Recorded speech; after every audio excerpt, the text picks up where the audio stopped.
Bienvenidos al Jardín Arcano, un remanso tranquilo donde las cartas florecen con sabiduría. Hoy exploraremos qué nos enseña el tarot sobre el valor de los secretos bien guardados. Desde una perspectiva espiritual vamos a tratar de reflexionar sobre esta experiencia. Si ha llegado hasta aquí no es casualidad, esta sincronía indica que este mensaje puede ser importante para ti. El tarot que nos acompaña hoy es el tarot mitológico, una baraja publicada por primera vez por allá en 1986, fruto de la colaboración entre Juliet Sharman Bike con Liz Green, la famosísima astróloga y psicóloga, con ilustraciones de Trisha Newell. A diferencia de otros mazos tradicionales como el Rider Waite Smith, esta baraja se distingue por estar completamente inspirada en la mitología griega. Usualmente viene la baraja y este libro, en la edición en español, no es difícil de encontrar. Esta mezcla de mitología griega y figuras arquetípicas tiene una fuerte carga simbólica en cada una de las cartas, los arcanos mayores como los menores. Publicado originalmente por Simon & Schuster, ha tenido varias reediciones y la edición revisada el 2003. El diseño artístico se caracteriza por un estilo figurativo claro, expresivo, colores suaves, escenas narrativas que ofrecen una lectura introspectiva y simbólica, ayudada mucho por el libro que la acompaña, porque te explica que cada una de esas imágenes que estamos viendo ahora son parte de la mitología. Es así que cada carta se asocia un significado con un personaje o episodio mitológico, como les decía. Prometeo encarna al colgado, las Moiras en la rueda de la fortuna, el loco que acaba de pasar es ni más ni menos que el dios Baco, y así. Los arcanos menores también siguen historias míticas complejas. Los bastos relatan las aventuras de Jasón, las copas narran el mito de Psique, las espadas el ciclo de Oreste y los solos se vinculan con Dédalo y su legado. Esta estructura narrativa, permite tener una coherencia entre los símbolos del tarot como herramienta adivinatoria, pero también como vehículo de reflexión psicológica arquetípica. Juliet Sharman es psicoterapeuta y astróloga, con una extensa trayectoria en la enseñanza del tarot desde una perspectiva junguiana. Y claro, Liz Green también es psicóloga analítica y reconocidísima autora en el ámbito de la astrología arquetípica, que aportó una visión profunda sobre el simbolismo mitológico y su resonancia en el inconsciente colectivo, cuando se comenzó a integrar con mayor fuerza en ámbitos psicológicos y humanistas.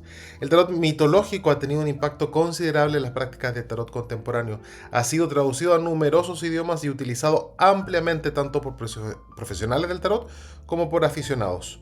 Gracias a su accesibilidad visual y profundidad psicológica, su legado es visible en barajas posteriores que también exploran la mitología o la literatura, ¿no?, desde diferentes enfoques narrativos y psicológicos. Considero esta baraja muy interesante, tanto para expertos del tarot que quieren darle una visión diferente, tal vez profundizar en esa mirada mitológica y por qué no hacer cierto coiné, cierta mezcla con la astrología, pero también creo que para los que están entrando en el mundo de tarot, a través del libro que tienen, esta edición te permite entrar desde una manera más narrativa. Hay historias que te cuentan, ¿no? No solamente es el loco y un montón de significados, sino hay una historia mitológica a la que te puedes aferrar y darle profundidad. Por lo tanto, 100% recomendado, ¿no?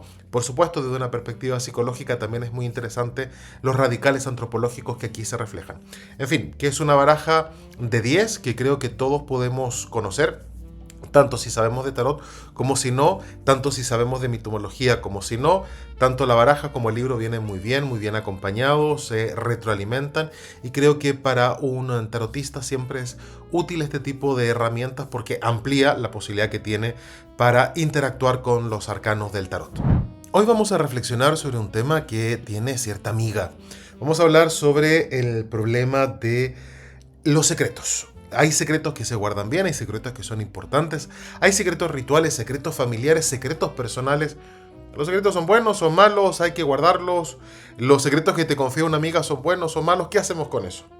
Cortamos en tres, como yo tradicionalmente hago, recojo los montoncitos y comienzo a develar lo que yo veo los arcanos sobre esta pregunta, que considero que tiene importancia en el ámbito de la evolución personal. La tirada abre con el 2 de espada en posición invertida, que va a representar en este tarot al conflicto de Orestes entre dos fuerzas opuestas. Claro, tenemos una historia que nos han contado y que no sabemos si tenemos que revelar o contarnos, tenemos que quedar callados, y eso de alguna manera pues nos pone en jaque, nos incomoda, nos molesta, nos cuestiona. Tenemos que guardar este silencio.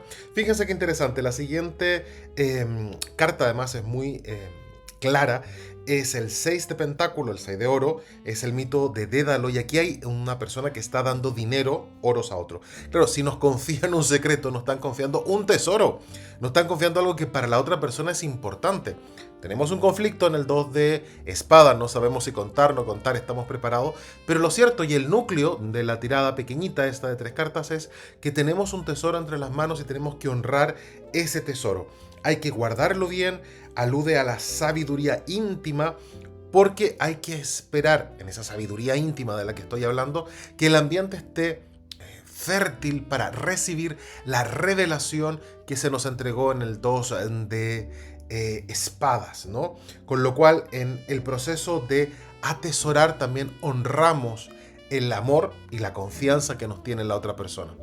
O nosotros mismos, ¿eh? Hay secretos que nosotros también tenemos que honrar nuestros propios silencios hasta que el tiempo esté listo.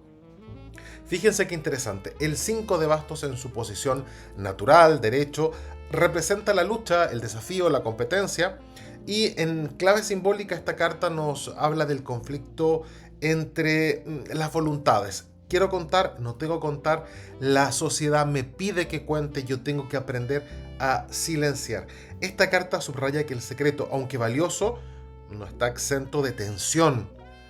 Guarda en su interior un contenido energético, por llamarlo así, una información que pugna por expresarse, cuya contención requiere fortaleza como propósito. No es bueno guardar secretos por guardar, hay que guardarlo por algo.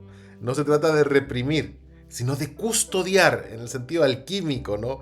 Lo que está en un proceso de maduración. Ahora voy a sacar una carta que resuma todo esto de guardar bien un secreto.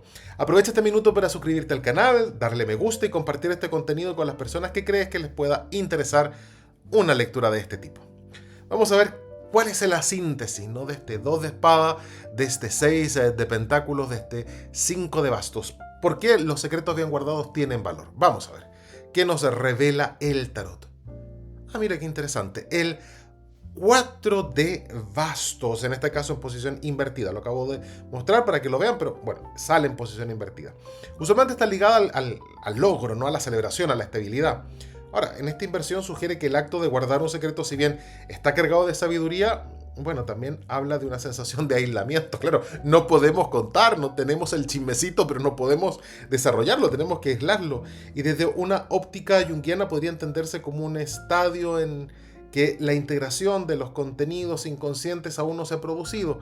Sin embargo, lejos de ser un desenlace negativo, que no lo creo, esta carta concluye la lectura reforzando la noción de que algunos logros internos, como el reconocimiento de una verdad profunda, la aceptación de las contradicciones, bueno, requiere valor para ser guardado. Es una lucha que nos enseña. La vida también es eso, ¿no? Enseñarnos que hay cosas que son públicas y cosas que son privadas y que hay que respetar. Espero que estas reflexiones en el Jardín Arcano hayan sembrado nuevas ideas o iluminado antiguos senderos. Si gustan, suscríbanse, activen la campanita para futuras exploraciones, y los comentarios siempre son bienvenidos, porque este jardín florece con el diálogo. Nos encontramos de nuevo bajo la sombra serena de los árboles en el próximo encuentro en el Jardín Arcano. Gracias por ver este video.